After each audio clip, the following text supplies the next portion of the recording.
నారా చంద్రబాబు నాయుడు గారు, పవన్ కళ్యాణ్ గారు రోజుకి దాదాపుగా 2-3 మీటింగ్లు.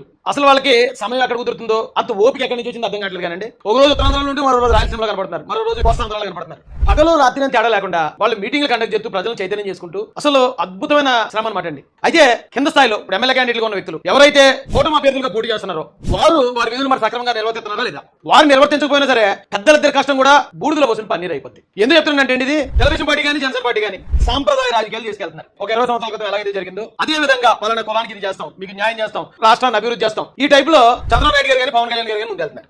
కూటమిలో మరో పార్టీ ఉంది, బీజేపీ పార్టీ. బీజేపీ పార్టీ కూటమిలోకి ఎంటర్ అయిన తర్వాత ఎవరు అవునన్నా కాదన్నా కొన్ని సమీకరణాలు అయితే మారి కొన్ని రోజులుగా చూస్తే, అంటే ఒక రకంగా చెప్పాలంటే గతంలో చంద్రబాబు నాయుడు గారు అరెస్ట్ అయినప్పుడు వైసీపీలో కూడా ఆశలు వదిలేసుకున్నారు చాలా మంది నాయకులు. అందుకే చాలా మంది వలసలు టీడీపీ పార్టీలోకి వచ్చేటప్పుడు ఎప్పుడైతే మూడో పార్టీ మన కూటమిలోకి ఎంటర్ అయిందో ఖచ్చితంగా అప్పటి వరకు వచ్చిన క్రిస్టియన్ గానీ ముస్లిం గానీ ఎంతో కొంత వాళ్ళు మళ్ళీ సొంత గుడికి, అంటే వాళ్ళ ఉద్దేశం చేరుకున్నాము అనే భ్రమలో వాళ్ళు ఉన్నారు. నేను విమర్శించడం కాదు కానీ ఉన్న వాస్తవం చెప్తున్నాను.